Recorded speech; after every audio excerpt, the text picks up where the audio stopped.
Hello and welcome to Zwift as we kick off another exciting round of the Z Pro Tri Race Series. I'm your host, Matt Lieto, and I'm joined by Sean Jefferson. We took a break last week from the series to let the pro cyclists have a turn with the Tour for All, but we are back with all your favorite pro triathletes this week. With the week off of racing and a tough course today, it's going to be a good one, Sean. Yeah, we're switching it up week to week with different courses, different formats. And this week in Yorkshire, it's going to be a rolling course with a lot of punchy little climbs. So a lot of these top athletes will be back and see who comes out on top this week. And here we go. We're going to go to the pens as the race is just a few seconds to go. We've got some super talented athletes, as we always do here at the Z Pro Tri Series. But this week, it's definitely going to be a battle on this up and down course. I know we've got Lucy Charles is out there getting ready, getting warmed up, ready to go for the race. Emma Pallant is out there as well as Sophie Caldwell. So let's go. Here we go. The race is rolling. Yeah, this course starts in the city of Harrogate, and then it'll roll through the city and then out into the fields where it does get rolly, quite punchy over some short, steep climbs. So a lot of high power to begin to start. You don't want to get dropped early on. It looks like it's strung out quite a bit already. So these athletes will have to make a concerted effort to make sure they're on top of it straight away and not getting, especially through the city part where it's pretty flat and maybe even a little descent here. You're racing a field like this, of this caliber, you're expecting it to be hard to start, but we already see some experienced athletes getting popped off the back of the group here. Sean, tell us a little bit about how the start of a Zwift race maybe is a little bit different than these athletes might be used to. Yeah, and always at the start of the races, I think they compare Zwift racing to like cyclocross. You need to be out really hard the first start, and that even means getting the power up before the gate even opens. So having your watts up to 110, 120% of FTP right before the gate starts, just so there's no lag in you getting off the line. The race format here, certainly you need to have a good start, but especially in a race course like this, where if you're not in the middle of the group, you're going to get popped off the back because look at that climbing. We've got almost 1,500 feet of climbing, 400 meters over this 2-lap course of almost a little bit over 10K each lap in the Tour of Tewit Well, but a super punchy course and definitely one that these athletes are going to want to be settled, big air quotes around settled in the group to be able to handle this race. But look at these athletes, kind of these pre-race favorites we've got up here, Sean. Yeah, Sophie Caldwell won the last race we had in Crit City. Emma Pallant has been in the top 3 a couple of times. Lucy Charles won in London on the Hilly Loop. Skye Munch, Meredith Kessler, and Melanie Moore, all really strong triathletes here. So it's going to be a great one. We've got some other names not here. Theck, who did really well in London on a hilly course, so watch out for her too. And I'll roll right into these power-ups available here. Power-ups come into play typically when an athlete goes through a KOM banner, a sprint point, or they finish a full loop. They're all random, so each athlete will get one of these power-ups at random. The best ones for today you got to watch out for, the lightweight and the arrow. The draft is also a nice one to have on some of the flatter sections here. I think this course is one that, almost all of these power-ups are going to be a benefit at some point. It's just the athletes with more experience and maybe in some cases more patience are going to be the ones that are using those power-ups at the right time. And we have athletes already getting gapped off the back of the group, but we do have athletes here pushing the front, almost looking like we've got a gap here, rolling with Lizzie DeCombe rolling pretty hard at the front of this race. She's an experienced Zwift racer, as well as a new pro triathlete, and definitely one that is going to be pushing the pace up these climbs here today. Yeah, and this first part of the reverse KOM starts off really steep and then settles into about a 5%, 4%, 3%. So a long drag towards the top that's a pretty mild percent. So it'll be a hard kick right at the beginning, and it looks like they're coming right to the KOM top right now. So the first kind of hill in this race is over, and it'll be rolling from here on out. Yeah, and Duncombe is not wasting any time at all. She's certainly not intimidated by those athletes maybe with a deeper palmares than she has. And she's gone straight to the front and pushed the pace as Lucy Charles Barclay comes around. And look at that small group already, Sean. That's a pretty elite squad, elite group. We've got Kessler is in there, Caldwell's in there, Marr as well. We do have some athletes that have already gotten gapped off the back of this group. Jenna Nett is already off. One of the best cyclists in the sport of long distance triathlon is already off the back of this group, as is Sky Munch and Angela Nath. So those are huge names that have not made it. And it's just that experience of these starts, as far as I can see, Sean. Yeah, I think it's a combination of experience at the start, not going full gas from the very beginning, and then just knowing the course. Like if you knew that KOM climb was only 2.5 to 3 minutes, and you get into the middle of it and you're like, I can't hold this for 10 minutes, let alone the next 35 minutes. It makes a big difference on how these riders gauge their efforts over some of these rolling, punchy climbs. And being familiar with the course is going to be really important today. I think we're going to see a lot of smaller gaps open and maybe smaller groups throughout today with some of these athletes. Like Meredith Kessler doing a great job already sticking in. As we see, she's riding really hard right now. But yeah, it's look going to be 330 watts going up this steep section here, 7%. No doubt, MBK. Hopefully, she got her warm up in. It looks like she did because she made that front group. Now, Sean, we're looking at this. We've got a pretty small group already of like 13, 14 riders. The field is almost halved already. Do you expect it now to continue continue to shatter and get these smaller groups as we go through? Yeah, I think it will. I think there'd be some pretty significant attacks on some of the punchy climbs that are coming up. Like I said before, they're a little more rolling and less, I guess, less long. So 20, 30, 40-second punches. They're great places for some athletes to make attacks, and we'll see some gaps happen. It's already looking a little more strung out right now with Lizzie Dunnecombe on the front, right, pushing the pace. Yeah, we got Sophie Cobalt on the screen. She's super experienced, obviously had great results here in the Z Pro Tri Series as well as other Zwift racing. So she's one that the other athletes are definitely going to keep an eye on. Now, Sean, as these groups start to split up, is it then is there less of a disadvantage to those athletes that have gotten dropped early? Like we've got a group of Angela Nath and Sky Munch off the back of the group. If this front group continues to shatter, do they then have a chance to get back, or is it still kind of they are where they are? These gaps are just going to continue to open up, and that gap will grow and grow. With this firepower up front, the only thing that would bring back maybe a second or third pack right now is if they had a massive number of people in their group. If it's a group of 2 or 3, it's literally impossible for them to bring anything back at this point. So the winners are obviously going to come from this front group of about 12, and those second packs and third packs may be able to group up and work together, but they're pretty set in where they're at.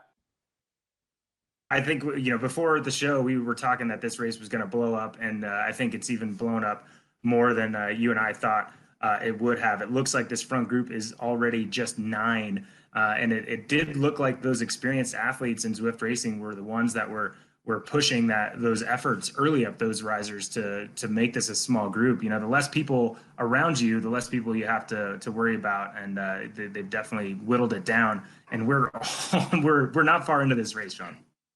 Yeah, if you're not familiar with this course, it's going to be a 2-lap course. So the first lap, if you haven't ridden this course before, it'll be quite a shock of how steep some of these punches are, how quick and punchy this course actually is. And then the second lap, they'll be prepared for it. And so I think the gaps will mostly happen in this first loop, and then we might see a little bit more of the race staying together in the second lap with some significant attacks on those really punchy bits that they now are aware of. As you see these gaps start to open up, and you've got these athletes, some of our pre-race favorites in there with athletes maybe that they don't recognize, do you think maybe that gives them more impetus to just kind of hang out and watch? Or do you think that will encourage these favorites like Lucy Charles Barclay or Emma Plant to push it even more as they go through? Look at the gradients, 24%, 15% here on this section of road. We're seeing huge watts go out. I expect to see some more gaps here on this 15% climb.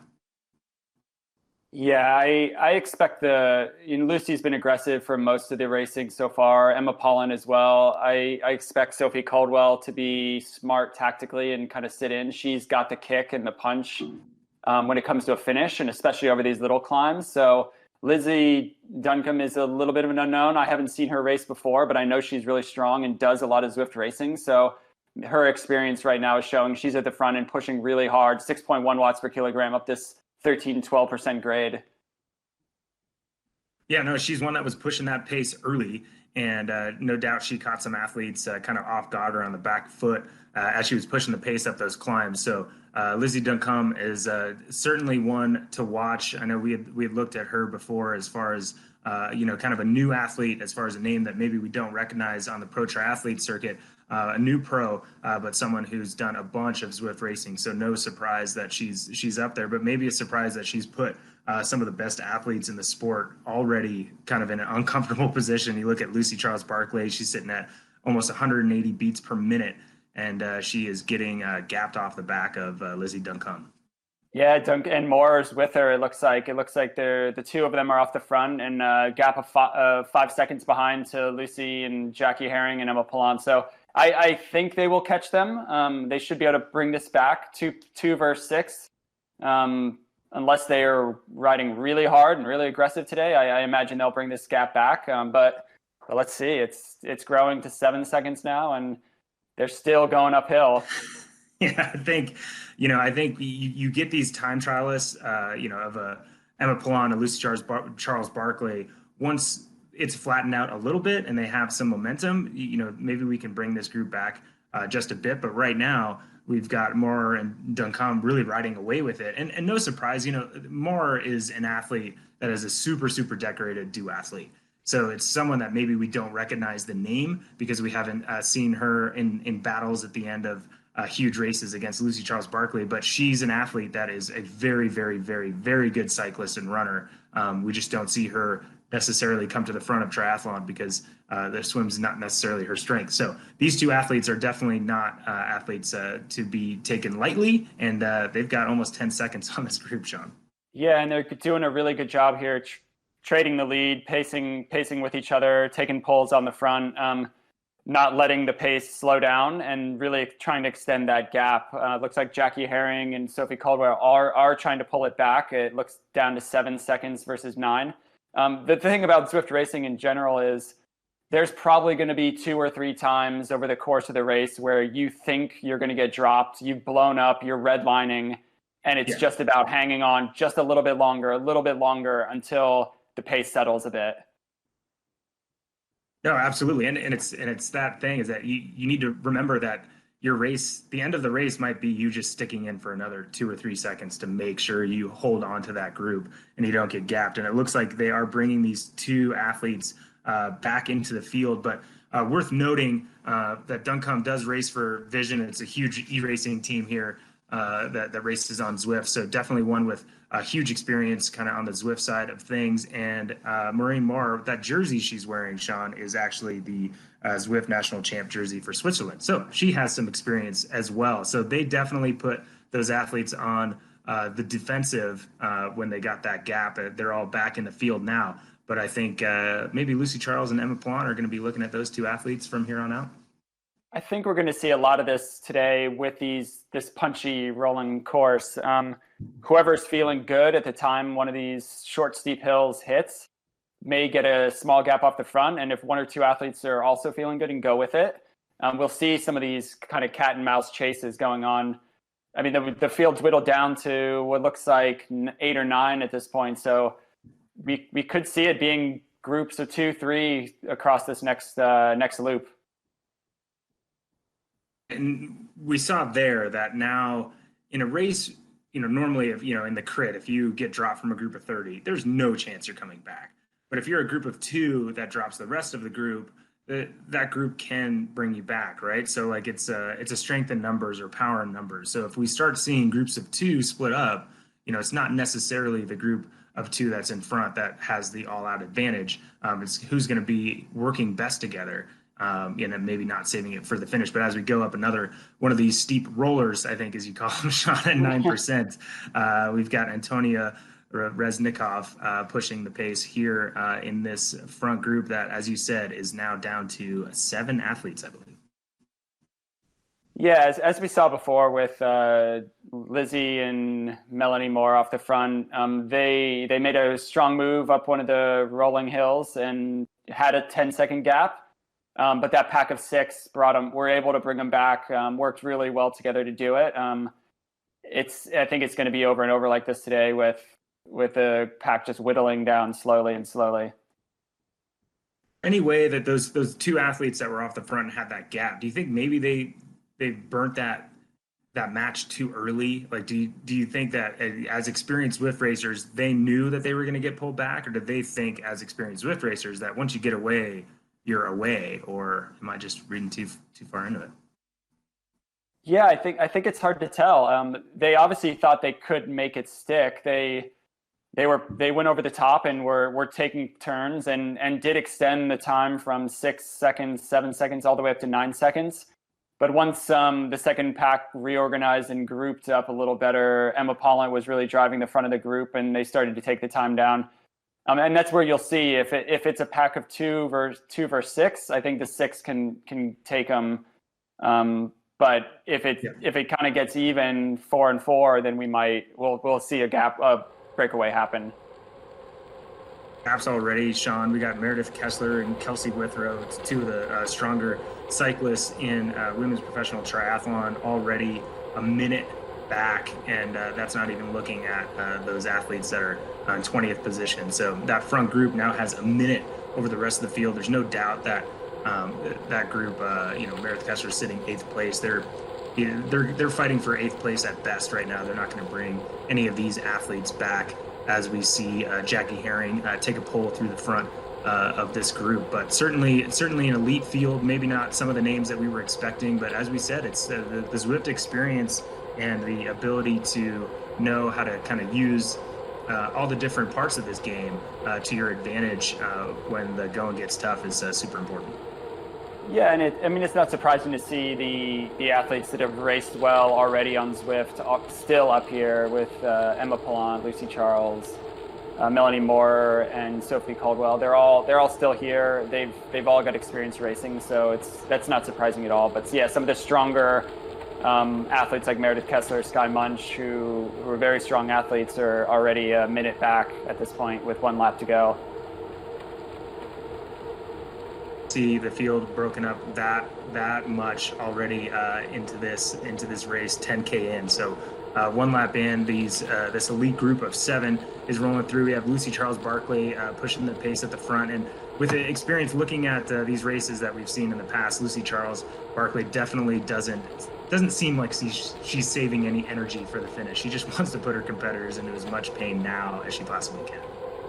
Yeah, it shows course by course how it suits different riders. Coming through the front as well. As I said, experienced duathlete here. She's taking her turns. Right now, it seems like nobody really wants to push the pace. I think they're all reeling from that first lap and what those little rollers and those steep kickers did to their legs. So I think they're all kind of settling in to wait for this first little climb from my seat. From theirs, not so much. 15% as we go up this, and Reznikov is first to the front, pushing the pace. Moore is now pushing the pace at the front of this group, Sean. Yeah, and I think they'll continue trading off here up to the top of this climb. It's like we said, it's really steep at the beginning and then kind of rolls through to like a manageable pace. So really able to drive steady watts towards the middle to top of this climb here. Is definitely not taking a foot off the gas at all as she goes through at just mid 5 watts per kilo. No big deal as she goes up this climb, up over kind of into the gentle sections of this climb. The group still doesn't look like it's spreading out too much. It looks like they're kind of soft pedaling through these, getting up as much, getting up as best they can, but definitely not trying to break the field up as they did the first lap. I mean, think how many athletes we had at this point the first lap through. Now there's just 7, and that the gaps continue to open up behind them. So Sophie Caldwell at the front, taking her turn, making sure the pace keeps up so those athletes from behind don't catch up. Yeah, and this is where the climb gets steep. It's a pretty steady 7% grade, so we may see some athletes push it pretty hard over the top of this climb. and try to get away as before the descent happens. We see Meredith still working really hard, 2.4 watts per kilogram, 243 watts. She's in the chase pack trying to minimize the damage done. They're up to 47 seconds behind, but they're still trying to hold off a pack behind them. For them, like the last time we looked at them, they were a little over a minute back, a minute 8, I believe. Last time I was referring to Kessler and Withrow. So those two athletes, they're trying to get back to the front while this front group is kind of looking over their shoulder, so to speak, at the other athletes, trying not to give too much. So theoretically, there's a chance those two athletes could catch up. I think it's going to be a very tall order. If two athletes in this field could do it, I would say it would be those two, but it kind of is dependent on whether or not this front group stays off the gas or if they continue to push and try to break each other. And if they're racing for the win up front here in the next 5 minutes, I think these two athletes are going to have a pretty tall order to get back to the front. Yeah, and the other athletes are still kind of in the middle towards the top of the hill. If the Meredith and Kelsey will have to have a massive effort up this KOM climb to try to bring back 20 to 30 seconds. I'm not sure that's going to be possible. Whereas the front group's just gone over the KOM and they're going to start to descend now. So I think we'll start to see that gap extend at this point. 3% descent. We'll see if they hit these top speeds on this, but on this descent, I believe they will. But one of the earlier descents, we could see these athletes super tucking. Tell us a little bit, Sean, about what happens and why that's so important in Zwift racing and the experience. We see athlete on the left here. There we go. They're all super tucking here. What kind of advantage those athletes get and what they're doing there? Yeah, so the super tuck's one of those kind of not so hidden tricks in Zwift. If you're riding it over 36 miles an hour and it's a -3 descent, if you stop pedaling altogether, you'll go into super tuck like Lucy's here at the front. She's not having to pedal. She's doing 0 watts, but the other athletes that are riding 2 to 3 watts per kilogram are riding that effort just to keep up with her. So it's a way to save your legs on these short steep descents and really be able to push it once it flattens out. A lot of the times during these races, especially a rolly course like this, all you're doing is not get dropped from the group and recover as much as possible. And if you've had 20 seconds more of coasting than the athletes around you, you're going to be a little bit more recovered for the next time the hammer drops. So it's super smart for those athletes to get themselves up to that 37 miles an hour that allows them to super tuck so that they can just kind of hold place in that group and rest until they get to another climb like they've got here at 8%. We've got Mara pushing the pace at the front. Palant, she was one that was crushing it at Box Hill when we raced up that. So she's certainly one that isn't afraid of these steep pitches. But right now we've got Duncombe, Mar, and Palant pushing the pace at the front of this group of this climb. Yeah, and to go back to the super tuck and how these athletes are resting during some of these steep, short descents, you have to be very aware of also the grade change in the road. If you get caught sitting in a super tuck at 0 watts per kilogram, and then all of a sudden it goes right into a kind of a steep pitch, right. It does take Zwift a couple seconds to kind of register your watts again. So if the other riders have already made an attack and you're starting again from 0, you do set yourself at a little bit of a disadvantage. So being very aware of the road change and the grade and when you're going to come out of the super tuck is important here. Important in these races, especially more so on these rolly courses. And I think that's why you saw this group blow up so early in this race. We talk about making sure you're up to speed at the start pen and making sure you've got really big watts for the first 5 minutes. But when you throw in a rolly course like this, it makes it that much harder because you're moving through the group, and these athletes that maybe aren't as experienced in Zwift racing are going to get gapped off a little bit quickly, where if the beginning of the course was like what we saw here on screen for the first 5K, a flat course, there's a little bit more room for error because there aren't so many dramatic changes in pace. And I think that's why you see these athletes like a more have great Zwift experience doing so well and able to kind of take advantage of that early. I think they probably had that on their race notes to be like, make sure we drop as many athletes in the first 5 minutes as we can. Yeah, and comparing to Crit City last week, you see the flat races tend to hold packs together. We had a group of 20 to 25 at the sprint finish last time. this race with rolling hills and the awareness that it takes. Athletes have to be very aware of every up and down, every rolling section of this course, because if you give up a little bit of watts on one of these small punchy climbs, you could be out the back immediately. So it takes a lot of focus for this 35 minute race, and if you slip up once, you could be out the back. We're just under 4K to go now, Sean, as we see a lot of these athletes using those power-ups to make sure that they save as much energy as possible. Nobody was using any of those power-ups there to make moves off the front, but everybody is watching each other now. We got a super tuck there. Some athletes choose to continue to pedal, while some more experienced athletes are using the super tuck, as we see Mar go to the front of this race. Mar at 164 beats per minute, working pretty hard, even though she's going downhill. So experienced Zwift racer, as we said, with 3.5 kilometers to go to the finish line. Yeah, and I think this is the time where we need to make some picks. Who do you got, Matt? Yeah, definitely. I don't know. I think, Mar has been, it seems like she's been able to do whatever she wants to today, and she's super experienced. And if we're seeing her at this point of the race, I feel like she's got a lot of confidence. Knowing how strong athletes are on the bike, I'm going to go ahead and pick Mar. What do you got? An interesting pick. I'm going to go with a dark horse, someone we haven't seen race today, Lindsay Duncombe. Kind of an unknown to us, but I know she's been racing a lot on Zwift, so she's got the experience, and we'll see how it goes. We'll see if she can pull it off here. Lucy Charles working super hard on this little pitch, 13%, 306 watts, 182 beats, 183 beats per minute, got to be nearing max heart rate here. Barkley, normally when she's putting this kind of effort in, she's used to everybody just going out the rearview mirror, right? So to see these other athletes pull through as she's pushing 184 beats a minute, I think might be a little bit surprising. But here at 15%, these athletes are going through. Lucy Charles Barkley is getting opening there, gap opening there at the back. Yeah, she's getting gapped there, and behind her is Jackie Herring as well. So those two super strong cyclists in Pro Triathlon getting thrown off the back of the group as Lizzie Duncombe is pushing the pace at the front. As we said, super experienced Zwift racer.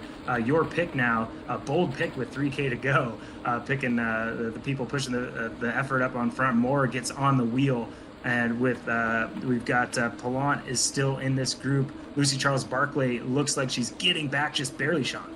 Yeah, it was that really steep section she was looked like a little bit of trouble with, but now that it's flattening out, she's able to push power over the top, kind of roll back up to this group. But Lizzie Duncombe's still on the front, pushing the pace, trying to get the separation, probably trying to whittle the group down to 3 to 4, and likes her odds in that kind of a sprint finish versus a group of 6. But she's doing a lot of work on the front, Sean. I don't know if that's necessarily the best move with this quality or caliber of field. Behind her is Sophie Caldwell, super experienced as well, pushing the pace. She's one that is definitely going to try to settle in as much as she can, as they are now just 2.5 kilometers from the finish line. We've got Mar, Pallant, Lucy Charles Barkley, Sophie Caldwell, and Duncombe in this field with Mar pushing the pace. Looks like they've gapped Reznikov at this point. So looks like we've got a group of 6 athletes that are going to be battling it out here in just 2K for the win. Yeah, and as we roll back into town, the hills are behind them. I think the athletes are going to want to save and conserve as much energy as possible here. So you see Moore sitting towards the back, trying to draft as much as possible. Looks like Lucy's back to the front, trying to keep the pace honest, but these athletes will definitely be wanting to conserve and reserve energy for that final sprint. Yeah, and that final sprint is super important. We've had athletes mistime it here in the. You definitely don't want to be the one pushing the pace, as it does look like Reznikov is trying to bridge back as these athletes are kind of looking at each other, saving their effort for the finish. So it looks like we might get that group of 7 back together, but she is definitely crushing herself, about 6 watts per kilo as she tries to bridge up to this group. I don't think she's going to have a lot left for that finish. We got 1.5K to go as Mar pushes the effort. Caldwell in a great position as she rolls through. Definitely these athletes are going to try to find the best position to get that finish sprint. Yeah, and this is where it's going to get interesting with the use of power-ups towards the final 200 to 300 meters. We'll see who has what. if they haven't used them already. Some athletes during this course on these rolling hills may have had to already use their power-ups, featherweights, or aero helmet just to stay in this pack. So we could see a sprint finish with very little power-ups at this point. Yeah, absolutely. I think we see there we had Reznikov has gotten back on the group. So great effort by her. You don't often see a solo athlete that's been dropped rolling up to a group of 6. But when they are fighting for the finish sprint, they're leaving themselves open to that. So right now we have Reznikov on the front of the group, Emma Plant in second. Caldwell is moving around on the outside. Jackie Herring pushing the pace now at the front of the group. With more Lucy Charles Barclay. Emma Plant has been kind of hiding all day. 600 meters to go. Has she been saving it for this final sprint here as they hit 6%? These athletes are all going to get out of the saddle here, up to 7% with 450 meters to go. Lucy Charles Barclay pushing the pace. Moore at the front of the group. It looks like she's pushing pretty hard, pretty early. I don't know if that's too early as Duncombe comes around Maureen Moore as well. So here we go. It's Moore and Duncombe, 300 meters to go. Duncombe pushing the pace at the front of this group, 10%. Gray, the group is splitting up. Caldwell has dropped. Lucy Charles Barclay has dropped. She's not going to be able to win the race here today. 9%, 215 meters to go as Duncombe pushes the front of this race course here today.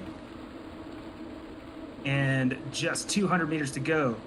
And we have Duncombe with the gap, continuing to push that effort, but Moore is on her wheel. Same time, 100 meters to go, 3%. Is Moore going to be able to get back up on that wheel? Looks like Caldwell is coming from behind as we have Caldwell on Duncombe. Is there enough space to go? Caldwell coming up, bridging up to Duncombe.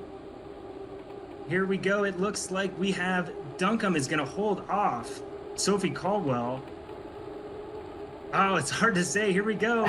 So Duncombe close. All three of these guys are right together. It's so close. And these last 100 meters are lasting forever. This is definitely still, the race is still on, I believe.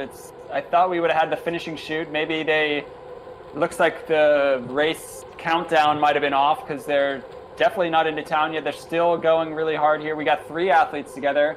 There's a big separation back to Emma Plant at 8 seconds back, Jackie Herring at 13, and Lucy Charles at 13.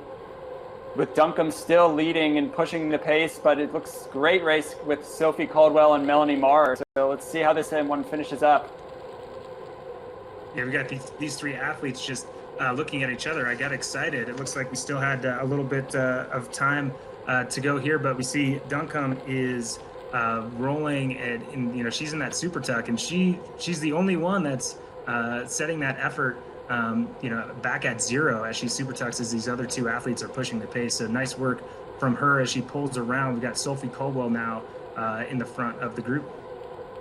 Yeah, and I completely thought there for a second I miscalled that finish. I said it was pretty flat into the finishing chute, and they were hitting 7, 8, 9%, and looks like now they're rolling towards the finish, and it is negative 3% to flat. So maybe I was right. I'm not sure. We'll see what goes on here. But a great group of 3 on the front, pushing the pace, trying to hold the distance. We see Lucy Charles, Emma Plant, and Reznikov trying to work back down. It's 11 seconds back, and looks like they're just rolling into town, and the finish should be coming up around this corner. Left here, we got 400 meters to go here. They're burning those power-ups. We've got Mara pushing huge watts at the front. She goes very early with Caldwell. Duncombe is there. Mara is already off the back. We've got Caldwell, Duncombe. Duncombe is rolling up on Caldwell. Does Caldwell have enough room to go? It looks like we had Caldwell at the front of the group with Duncombe in second, Marr coming across the line in third with that small chase group of 4 rolling across the line just a few seconds later. Crazy finish, one that you and I even had a little bit of a hard time keeping track of, Sean, but that's an incredible performance by Caldwell. That was an incredible finish. Great riding by Caldwell, great timing, use of power-ups for both Lizzie Duncombe and Caldwell to go 1-2. It was so close to the finish. Let's wait for the final results, but I believe Caldwell took it at the line. And there it is. Yes, Caldwell won. Lizzie Duncombe second, and Melanie Moore, another great performance, finishing in third. Lucy Charles in fourth, Emma Plant fifth. And then second pack, finishing with Meredith kind of leading the second charge there. Down, which is still going on, 8, 9, and 10, still in a big fight here. Awesome race up front. We had Colwell, Duncombe, and Marr, and those three athletes you and I know are very, very experienced Zwift racers. So no huge surprise that on a course that's as rolly and up and down and technical when it comes to Zwift racing, that those three athletes were the cream that rides to the top there. But might be a little bit of surprise looking at those next three. I mean, you would think that a Lucy Charles Barclay, Emma Pallante, and Jackie Herring, I mean, that right there is the podium of any major triathlon that you see. So to see them get upset and put in the as well department in the race today is a little bit of a surprise maybe, but a great performance from those top three athletes. Yeah, and that last little climb really separated the top six, and we had Sophie Caldwell and Lizzie and Melanie all be able to kind of get over the top of that climb, work together to keep that gap, and it really came down to the timing of that sprint finish by Sophie to take another win of the Z Pro Tri Race Series. So let's head to the replay to kind of see how this race unfolded. A lot of dramatic action early in this race, no doubt, and there were a group of less than 10 kind of showed us what was going to happen the rest of the day, and it was certainly those names that maybe we didn't expect that were pushing the pace with Marr and Duncombe. You got to appreciate the way those two ladies race here, Sean. Yeah, I mean, Melanie Moore has had some really, really strong performances over the last couple of weeks. She's really getting good at this Zwift racing. And here's the finish, sprint finish. Yeah, looked like half a bike length for Sophie Caldwell across the line with Lizzie Duncombe right on her wheels. I mean, I think the last Z Pro Tri Race Series was one of the closest finishes we've ever had on the men's side. And I mean, this for the women's, again, is very tight finish. No, that was awesome. And, those three athletes got away on that steep climb earlier. Were able to kind of find that group of three. I think they were content with having it a 3-up sprint to finish as they saw those four, super talented athletes chasing from behind, but they were able to stay away. And that sprint finish was timed perfectly by Caldwell. Definitely didn't leave any room for them to rest today with 400 meters throughout the course. 21K, that doesn't seem like a ton of climbing, but the way this course is set up, that was that they're going to be feeling it in their legs as much. Yeah, with those short, I mean, some of those pitches are some of the steeper pitches we have in Zwift, and over this course, on these short, steep climbs, it's a really, really hard race, and I'd like to see what kind of their watts were at the average watts for the entire race were at the end of today.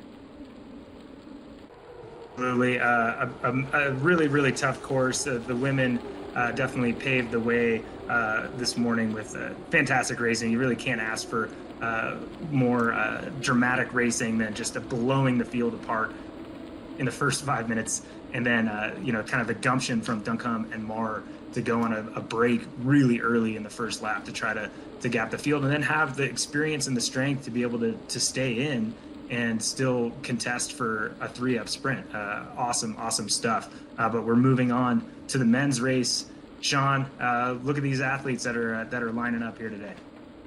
Yeah, so Alistair Brownlee and Johnny Brownlee, this is their hometown. This should look relatively familiar to them when they're out riding through the fields of Yorkshire. Lionel Sanders, Anthony Costas, James Cunnama, and Matt Russell. It's really, really strong field today. Anthony Costas has been on the podium a few times. Lionel Sanders never likes to lose, so he's back again to try to get on the top spot. He's missed out on the podium or on the top spot of the podium a few times, so let's see if he can make it happen today. Yeah, he's got his work cut out for him. The Brownlees on a course like this are athletes, obviously some Olympic medalists. They've got some palmares, no doubt. But on punchy courses, they are definitely going to be aggressive. They're very experienced Zwift racers, and is also a hometown course for them, right, Sean? Yeah, it'll show if the in real life riding will match up to Zwift riding here. I'm sure they're very familiar with this type of riding and these hills and these short punchy climbs. So let's see if it pays off for them in the Zwift version. And Matt Russell are two athletes that are very, very good in half distance racing and Ironman racing, and certainly have great power on the bike. James has finished in the top 10 in the race series before, so he's definitely learning the Zwift racing. Matt Russell has yet to find himself in one of those front groups, so today might be one of those days. But on a course like this that's so rolly, Sean, tell us why it's a little bit harder maybe for those longer distance kind of diesel athletes to find the right position in the course. Yeah, I mean, we saw those in the women's race. We saw some of those really steep climbs of 15 up to 20%, and that takes such high power for a short distance that some of these longer course athletes that aren't used to that may struggle a little bit. And here we are with the power-ups available today. All 5 are at random. Once you hit a KOM, finish a course loop, or a sprint point, each of these athletes will randomly receive one of these power-ups. The lightweight being super helpful on those steep, punchy climbs. But as we saw in the women's race, the aero power-up was the one that brought Sophie Caldwell and Lizzie Duncombe to the finish line and separated them by half a second. Super important, and as you said, it's kind of luck as far as which one you get, but it's definitely not luck. It's more experience on how you use them and whether or not you're going to save those power-ups. And on a course like this, Sean, let's say you're 1 lap to go. Which power-up are you hoping for, and which power-up are you going to save to try to use at the finish? Is it going to be that aero power-up? Yeah, if you're feeling strong and in control, I would say the aero power-up. You want to save that to the finish on that flat stretch. But if you're really hurting, one of those feather power-ups on the steep punchy bits, or using the double draft power-up on a flat part to really kind of save your legs before another climb would be important. Yeah, absolutely. And we've got the athletes in the pen already. Word from the street is that Alistair Brownlee is pushing huge watts as he warms up today. He must have seen that women's race and saw how quickly it blew up. And that's an experienced athlete that no matter what the race course is, he's going to be as best prepared as possible. But Sean, tell us a little bit about, people want to be rested obviously before a race, but how much do you have to warm up before a race of kind of this intensity? Yeah, I mean, I would warm up as if you had to do a 5-minute max effort. So whatever that warm up looks like for each individual athlete, that's what you'd want to do prior to the start of a Zwift race. That first 5 minutes is going to be near max effort, especially on a course like today.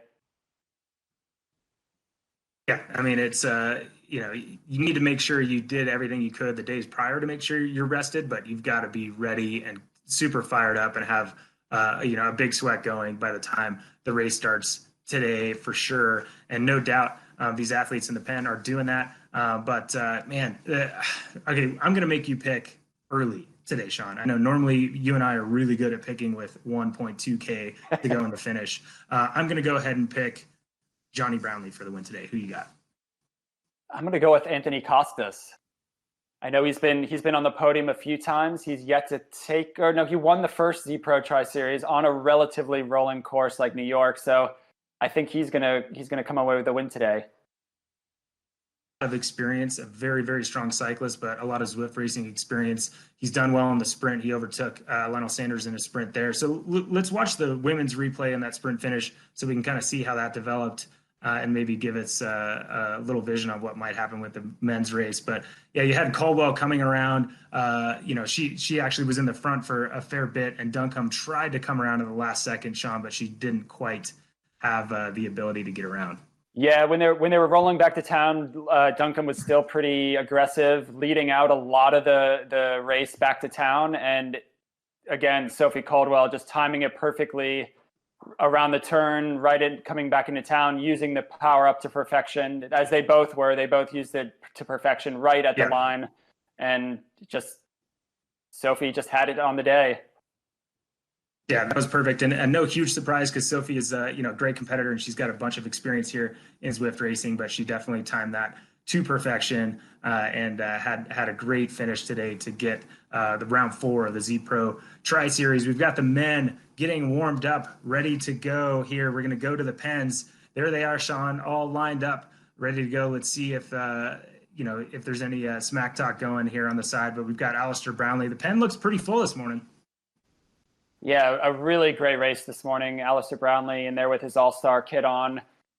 Let's see if we can pull out any of the names. I see Reese Barclay in there with his Specialized kit on. A lot of great racers here. It's going to be, I think we're going to see a very similar race to we did in the women's. Really hard at the start. A lot of splits kind of early on these punchy hills, especially with the KOM being so early on in this race.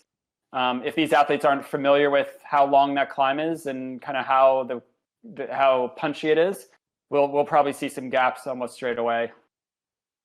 That are going to force those gaps on screen. Alistair Brownlee is definitely one that's going to do that. He's already kind of not really smack talking, but we saw the board earlier.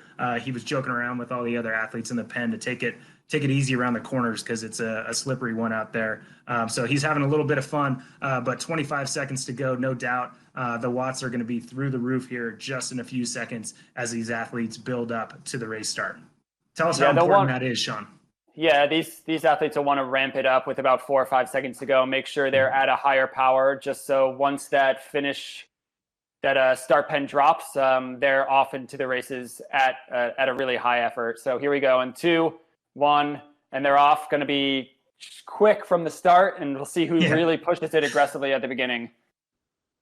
Yeah, let's pay attention here, everybody, because the world is going to end for some of these athletes here pretty quickly. We already have see some gaps of athletes pushing hard at the front of this race. Van der Drijs pushing super hard at the front. Van Riel, very accomplished ITU athlete, pushing the effort here early. He's been racing a bunch of Zwift races, so he knows he needs to be in the front. It's worth using a little bit extra energy early if that puts you at the front of a large group like this. So things are strung out now. They're going to get even more strung out as we see Doulson, a super strong cyclist, and Patrick Nielsen at the front of this group. Aaron Royal, takes a turn at the front of this group as well, Sean. Yeah, and Aaron Royal, a new one to the Z Pro Tri Race Series. I believe he's racing out of Australia, which would make it really late or very early in the morning for him. So we'll see how he handles that. But yeah, we saw Alistair out aggressively pushing the pace at the front, and now back to Matt Troutman and Costa still up there early. It's not as strung out early as the women's race was. It's just going to take one of those athletes here on this climb, I think, is going to be what's going to do it. We're going to see the Brownlees probably push the pace here at the front, as Aaron Royal, as you said, an athlete that spends a lot of time in Australia, also spends a lot of time in UK, so I wonder where he's at right now. But Jackson Laundry, he's one that's been very focused on the racing here, definitely. Each week, he's looking forward to getting into the Z Pro Tri Series. Super talented over the half distance. Jackson Landry has a super strong bike split, and he's one that's not afraid to push the effort early, obviously, as he gets a little bit of a split with Lionel Sanders coming across. And here, Sean, I don't think these athletes are trying to get away, but they're trying to make sure that they can whittle this field down as quickly as possible as these athletes are hurting here at the back of this front group. Yeah, that's a very aggressive start from Landry's. Lionel covered it and went across and attacked. So it's definitely going to string out here on this climb. It's the next couple hundred meters will be at 7%. So these athletes will really be hurting. If you've been at the back just trying to hang on, they better start moving themselves up towards the front of this hill, because once they get over the top, it's going to be very hard if there's a gap open to bridge it back. Very hard. It's almost impossible in Zwift racing if there's a front group that is moving quickly, and if you have 2 feet, 3 feet, and you soft pedal for a second, you are not coming back. These athletes definitely need to be, on top of their game and make sure that they're playing that final card, so to speak, on this first climb to make sure they don't get dropped by the front group. As we saw in the women's race, athletes like Skye Monch and Meredith Kessler are getting dropped early and never really having much chance to get back. So right now we got Alistair Brownlee, no surprise, at the front of this group. We do have a big split in this group as well, as it's strung out single file. Costas is in the group that's split. I think he's going to get back on as we do see those groups come together. But look how long that line is strung out. And of course, it's Lionel Sanders stringing it out.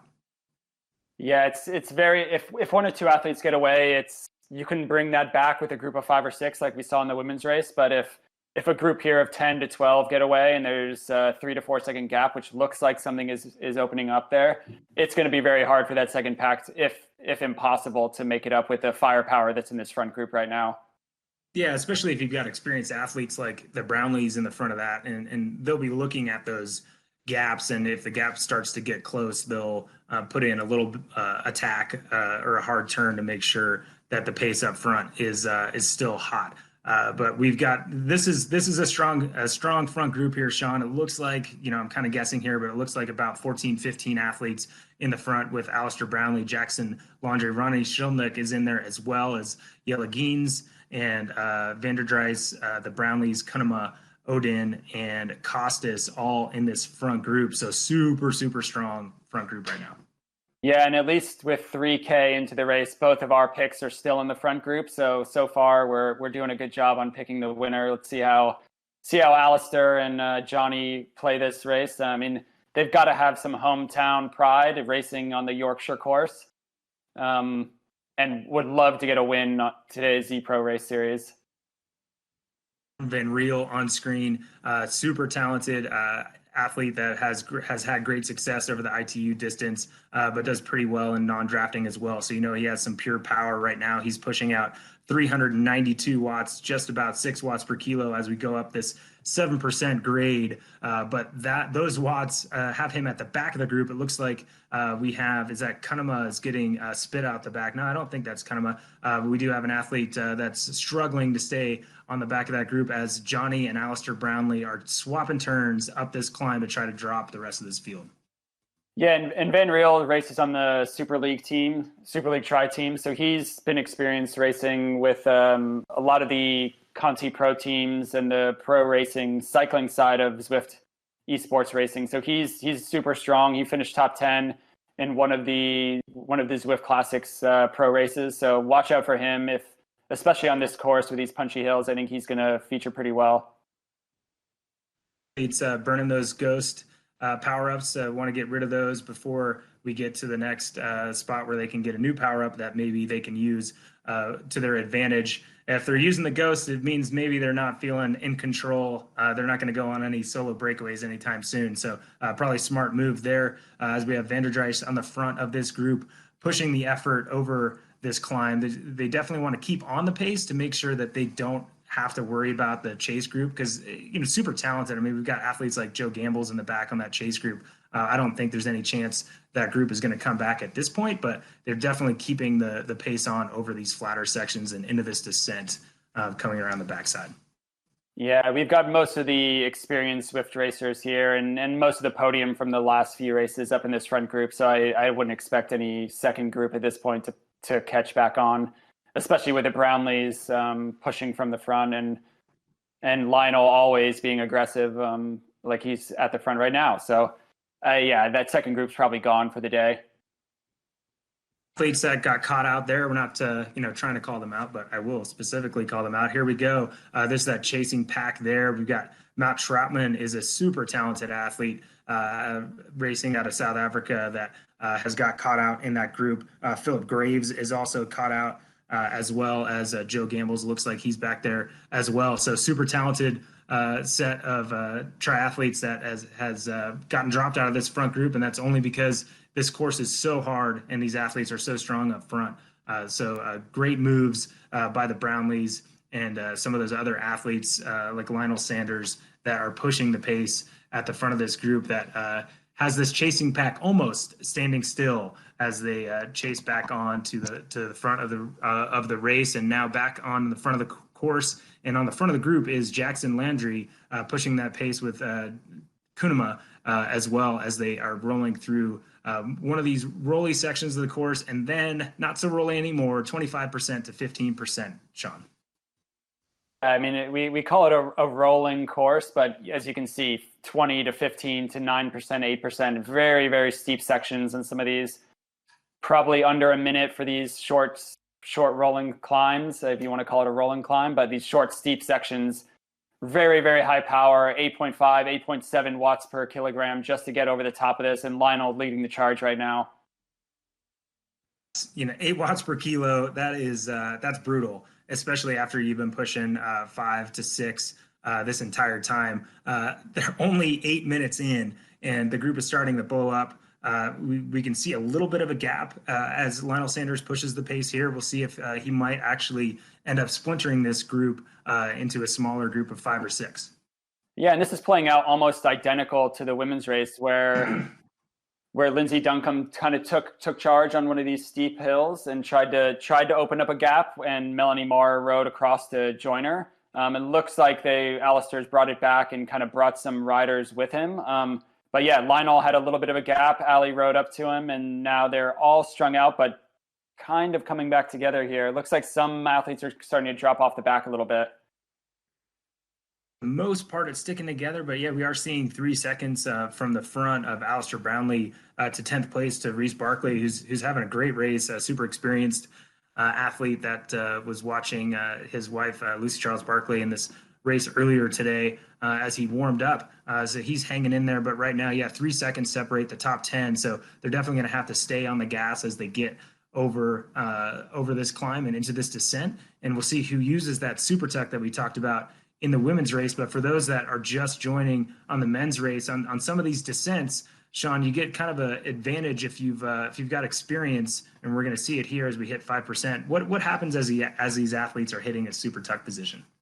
Yeah, so on these steep descents for a little bit of an extended period of time, if they hit 36 miles an hour and stop pedaling on a -3 descent, they'll go into this super tuck position, which helps save their legs for, if it's 10, 15 seconds on a course like today is super important just to get that little bit of rest. Whereas if you don't do the super tuck, you're still riding at 2.5, 3, 4 watts per kilogram and maintaining the pace with someone that's in the super tuck. So very, very advantageous on a course like today with some of those short, steep descents. Yeah, here we go off the back right here. Didn't expect to see this off that climb and into that descent. We have Johnny Brownlee is 10 seconds back. Sean, this is what happens when you make me pick the race like at the start and not with a K to go. My pick is already off the back of the group. Johnny Brownlee in a world of hurt as he tries to find a way back to the front of this group, but I don't think that is going to happen. Yeah, I mean, if we thought the Brownlees were going to do any kind of team tactics, that went right out the window on that last hill when Ali bridged the gap up to Lionel, overtook him, and then really was driving hard across the top of that hill and into the bottom of the descent there. He was riding 6 watts per kilogram over the top of the hill, and looks like Johnny got caught out and is now going to have a very lonely race across the hills of Yorkshire. I'd be happy about it. I'm kind of glad we don't have audio coming from Johnny Brownlee at the moment, because I think that would not be suitable for all audiences. But we're back on the front of this course. The front of the group here is Martin Van Riel pushing the pace, as he has a lot of this race here early today. As you said, very experienced Zwift racer. As we hit another one of these steep pitches, 7% right here. Jackson Laundry goes to the front of the group to push that pace. He's definitely not, it doesn't look like he's afraid to push the effort here today. I think he feels pretty confident in his legs and the type of course that they're racing on today. Yeah, he's been really aggressive, and you can see this course is just unrelenting, 6-7% almost constantly. Once you get a little bit of a break, it goes right back to a 7-8-9% grade. And Mark Buckingham really going off the front here, pushing really hard, trying to get a separation on this last little hill before they descend back into town. He's late for something almost, Sean. I mean, that attack kind of came out of nowhere. So Mark Buckingham felt feeling a little frisky as we get to the top of this climb. He's got 3 seconds on this group, pushing just 5 watts per kilo as he rolls through the front of this race with Jackson Laundry behind, Lionel Sanders closing in on Jackson Landry, but they are 4 seconds behind Mark Buckingham. So quite a move by Mark. Yeah, and he trains with Alistair Brownlee, so it'd be interesting to see if he's trying to go out on the front and either give Alistair a platform to jump over to him, or if he's waiting for someone like Martin Van Riel and Lionel Sanders to do the work to bring him back. Maybe a little bit of team tactics here. We'll wait and see if there's any big moves to try to bridge this gap. Team tactics, but it seems like we don't often.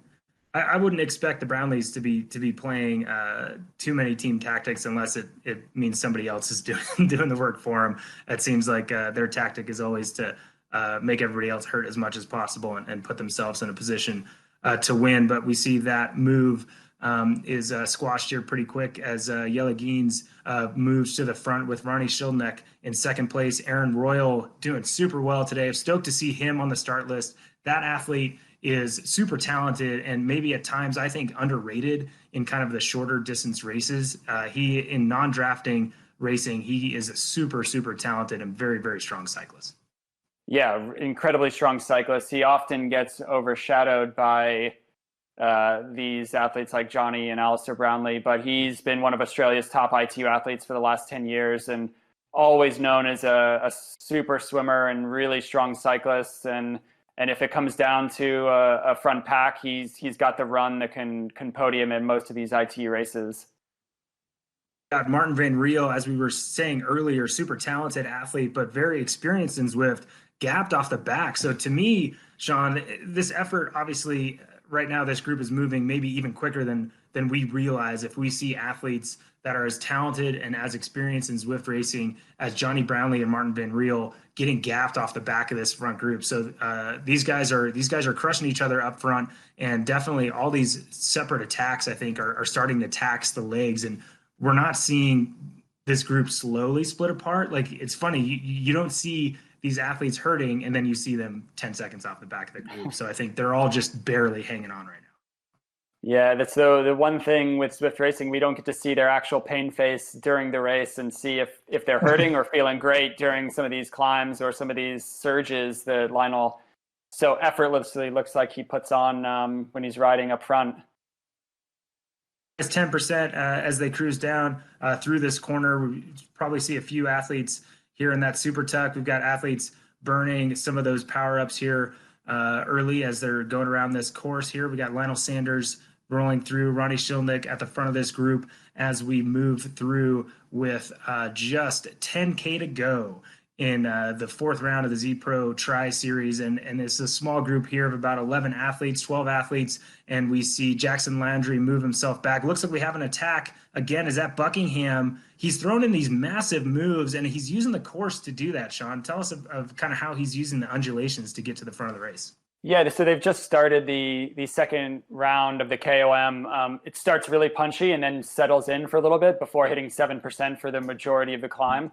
You see some of the athletes shedding their power-ups here because at the top of this climb, when they go under the banner, they're going to get another power-up. So if you have a power-up you don't particularly like or it isn't going to help you towards the back end of the race, you want to get rid of it and hopefully get a better one when you hit this next KOM arch.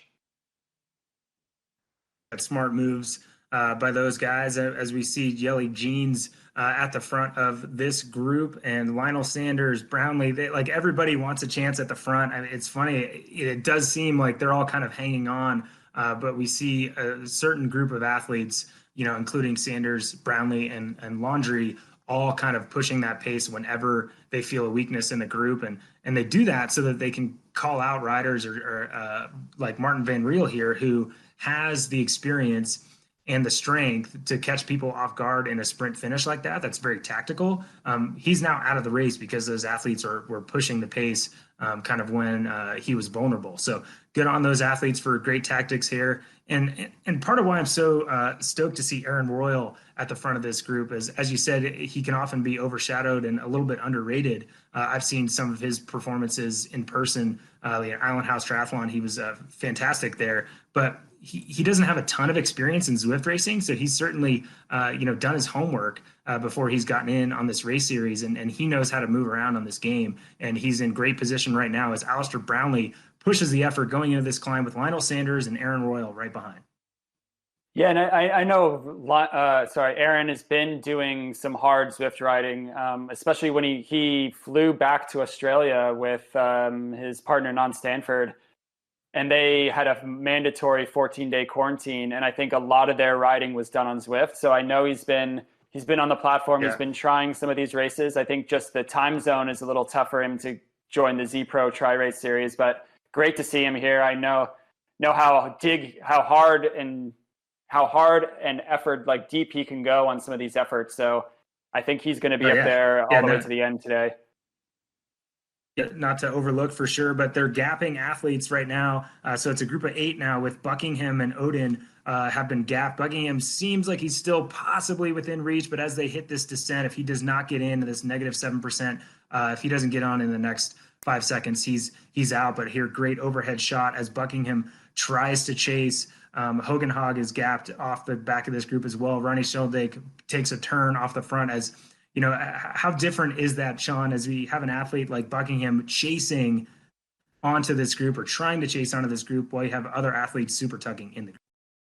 Yeah, and Buckingham himself was trying to use the super tuck to catch on. I'm not sure he's going to be able to do it, especially now that they hit the hill. I think these guys are going to slowly pull away, and it's going to be a brutal sight to see that massive pack just climb slowly out of the distance. And I'm not sure his 4.1 watts per kilogram are going to get him there at this point. He burnt too many matches early, and he did a great job of using the course to make those moves. Is using momentum through the group and then high watts when he had to kind of get gaps, but definitely has used a little too much, and he was caught up by these other athletes that were pushing the pace up front. But Alistair Brownlee now pushing into the red, 8 watts per kilo as he pushes up this climb at 7%. But now we have a group of 8 athletes with Anthony Costas, your pick, is hanging on the back. He's kind of been, the elastic.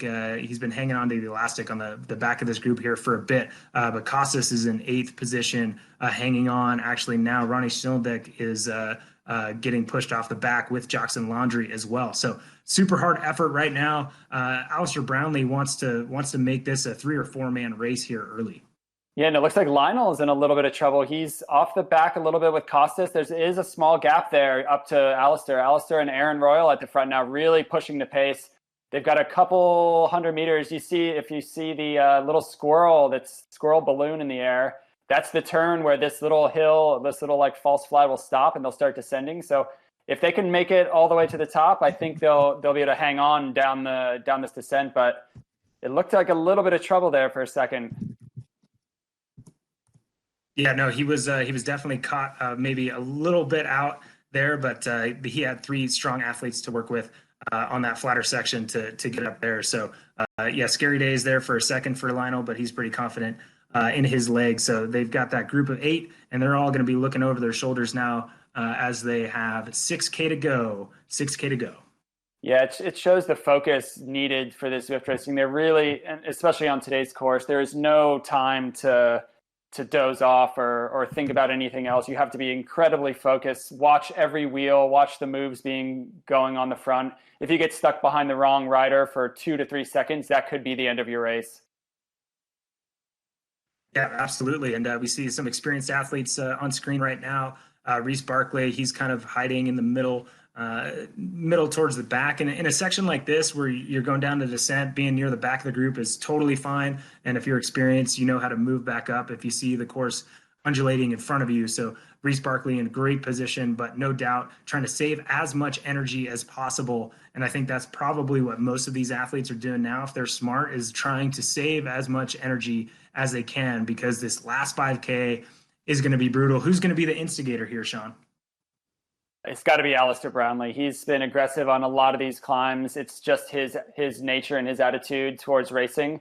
I think this next little climb is going to really, just like in the women's race, separate the winners from the 6, 7, 8 finishers. And they're just about to kick into a steep one here. 22%, 18%, 60%. This might shed 1 or 2 athletes here. And then we have one more climb leading back into town that's going to probably make or break the race for today. And I think you're right. I think this is going to shed some of those athletes. Alistair Brownlee using his feather power up. So there he goes, going to the front. Alistair Brownlee. And I think I misspoke earlier when we were doing our picks. I think I said Johnny, but I meant Alistair. So okay. Good chance for me here. But we got Alistair Brownlee at the front of this group with Anthony Costas right behind him. They are definitely pushing the pace. And everybody right now is barely hanging on. But Ronnie Schildink has been kind of on and off the back. He's a big dude. He's super strong. I think he's going to have trouble hanging over the top of this climb with these athletes as it starts to get strung out. It looks like we might end up with 5 athletes as we have Lionel Sanders, a tiny little gap, but he's getting on Anthony Costa's wheel, as well as Aaron Royal and Reese Barclay. Yeah, and that's where the difference between some of the ITU racers who race crits and are used to some of these short power spikes versus some of the long Ironman guys may have struggle on some of those like 10 watt per kilogram for 20-second bursts. Right. Kelly Geens and ITU guys just dangling off the back here. I'm going to go ahead and say his race is over for today. He's they might get kind of a little chase group here with Ronnie Schildknecht and Jackson Laundry. So I'm surprised to see Jackson getting pop off the back of this group, but that's only because of what Alistair Brownlee, Anthony Costas, Aaron Royal, and Lionel Sanders are doing at the front of this group. But right now, Lionel Sanders has a little bit of a gap. There's an opening there, and with 2% grade, definitely these athletes aren't waiting around for Lionel Sanders to come back because they know how dangerous he is. So Anthony Costas and Alistair Brownlee pulling around to try to continue to stretch that gap up, but no surprise, Lionel Sanders gets right back on that wheel. Yeah, and we've seen that the 2 climbs on those punchy sections. Lionel's drifted off slightly. I don't know if he's trying to conserve power up those climbs, do as little as possible to stay attached, but he's definitely having to make some strong attacks to get back on with the work that Alistair Brownlee's doing on these climbs today. Chase group that's gotten dropped now, almost 20 seconds back with Jackson Landry and Ronnie Schildknecht. They're trying to get back, but try as they might, doesn't look like they're going to be able to get back to this group with 3.5K to go with Yella Geens right behind them as well. So they might turn into a 3-man group, but I don't have a lot of hope that they're going to catch back. But right now we're on that lead group again. Alistair Brownlee, Aaron Royal, Lionel Sanders, and Anthony Costas. And to me, the race of the day so far today, Sean, is Reese Barclay having a great performance, staying in the top 5. That's an athlete that has great experience in Zwift racing, and he's showing it here today. Yeah, I think it's his experience paying off. He races a ton on Zwift. He rides a lot on Zwift with his wife Lucy Charles. So it's when you look at Brownlee, Barclay, Costas, Brownlee, and Royal, you wouldn't expect Reese Barclay to be in this at this point of the race, but like great racing from him today. The experience is paying off, and he's showing something here and amongst some of the best athletes ever to do the sport. He's doing a great job. Anthony Costas pulls through with just under 3K to go now. So I think they're pretty confident that it's going to be this group of 5. So they're going to be theoretically looking at each other with 2.5K to go as who's going to put this effort in, who's going to break it up this climb, because they do have that tactical sprint finish. And Aaron Royal is, he's really showing something here today as far as I'm concerned, Sean, with first big Z Pro tri race for him today. And he's in the top 5 with this elite group of athletes that has a great level of experience here in Zwift racing, as Reese Barclay pushes the effort at the front of this race, pulling through as well. That's Anthony Costas going to the front here as they hit almost 10% gradient. Yeah, I think I could see Costas, Royal, and Brownlee try to get away over the top of this hill, but it looked like they tried early, and now it's kind of grouping back together, and maybe their efforts are going to be a little too late for, although here we go, Alistair still trying to push over the top and get a gap here.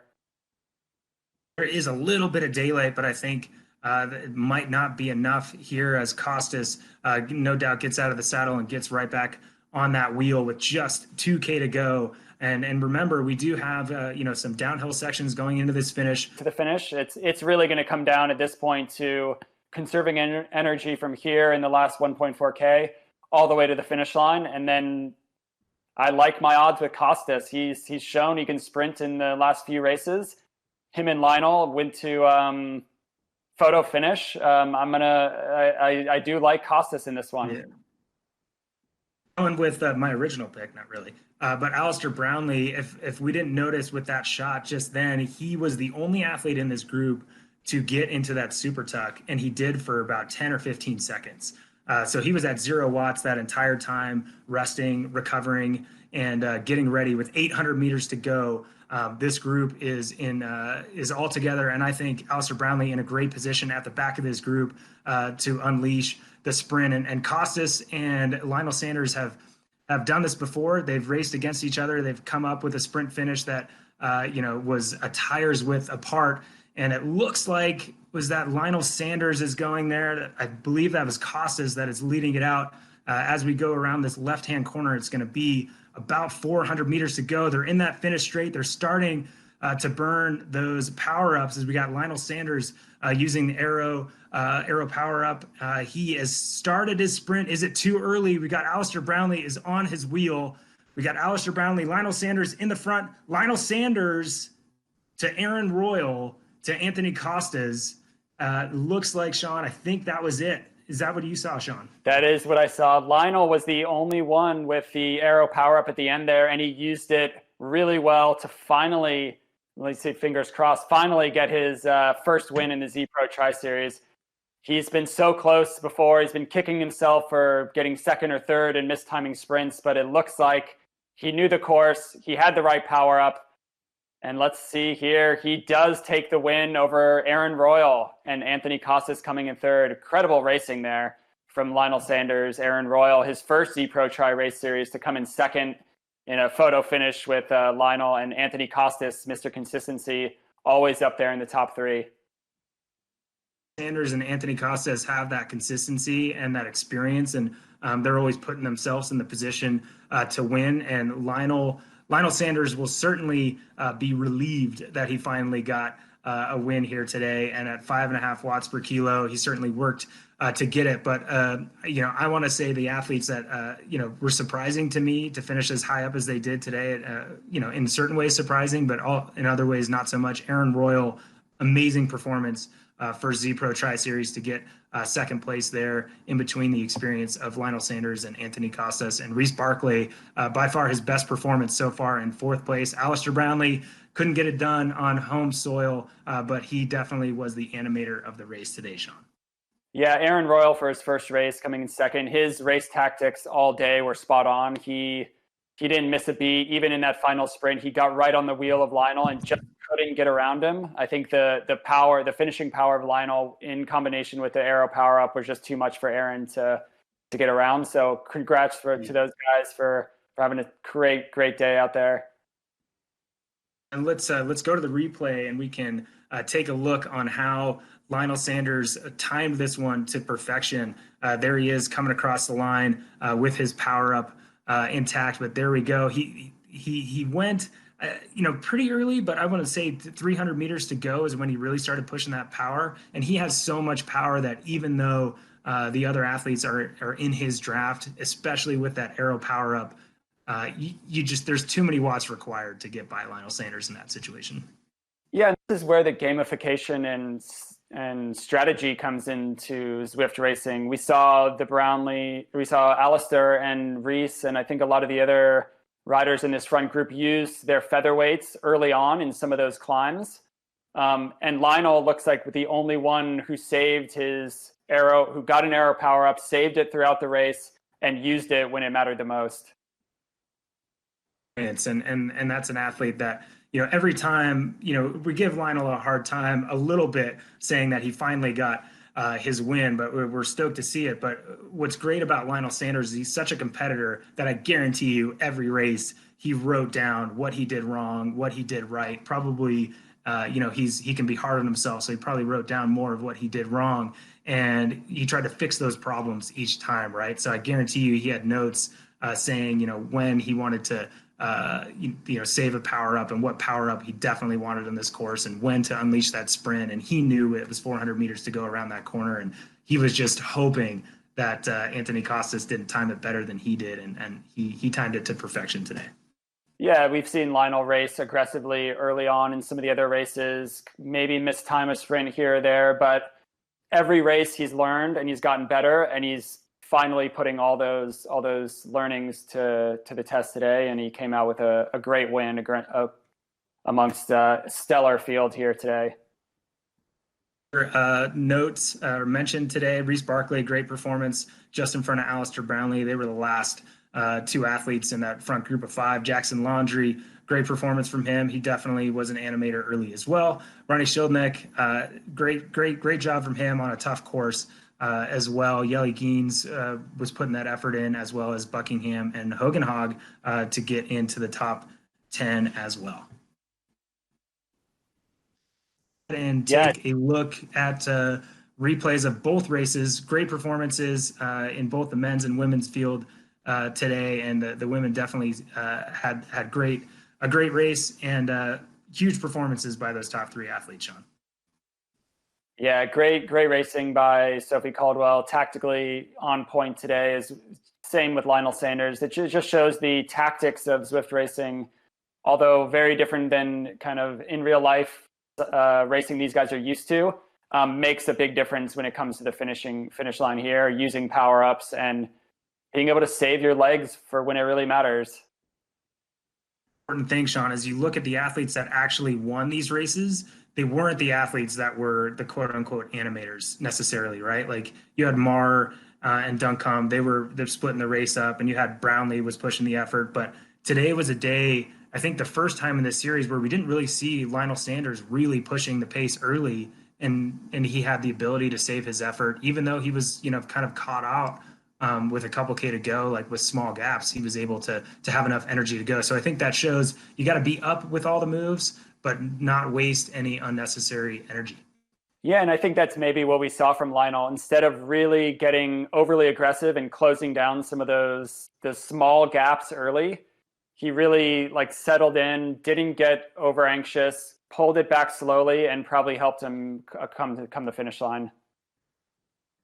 Top 10 women today, Sophie Caldwell was able to take it in a super tight sprint over Lizzie Duncombe, two athletes that are super experienced, as well as Melanie Marr and Zwift racing. So that experience paid off for that podium. Lucy Charles Barclay, not used to being outside of the podium here in the Z Pro Tri Series, but no doubt that'll be motivation for both her and Emma Pallant in 4th and 5th place to get back next week for another Z Pro Tri Series race. And we're going to go to the men's results. Awesome races there as well. We had Lionel Sanders finally get his win, and not necessarily in Lionel Sanders fashion. He did it by being patient, and he did it by being the smartest guy at the end. Not that he's not always smart, but he definitely played his cards perfectly today. Aaron Royal with a huge opening performance in the Z Pro Tri Series for 2nd place. Anthony Costa is the ever consistent and super strong athlete there in 3rd place, with Reese Barkley having his race of the series so far in 4th, with Alistair Brownlee rounding it out in the top 5. Sean, amazing races today. What surprised you most? Yeah, it's got to be the performance of Reese Barclay coming up to 4th in this race. I also like Jackson Landry. He was aggressive early, and him finishing strong in 6th. But yeah, give it up for Lionel Sanders and for finally taking the top spot. And then definitely love to see Aaron Royal up there on the podium too. The women had a great race, super dramatic. Were able to blow it up early. The men kept the group together a little bit more than the women did, but both ended up with sprint finishes that were decided by a wheels width. So thanks so much for tuning in here today. And until next time, ride on.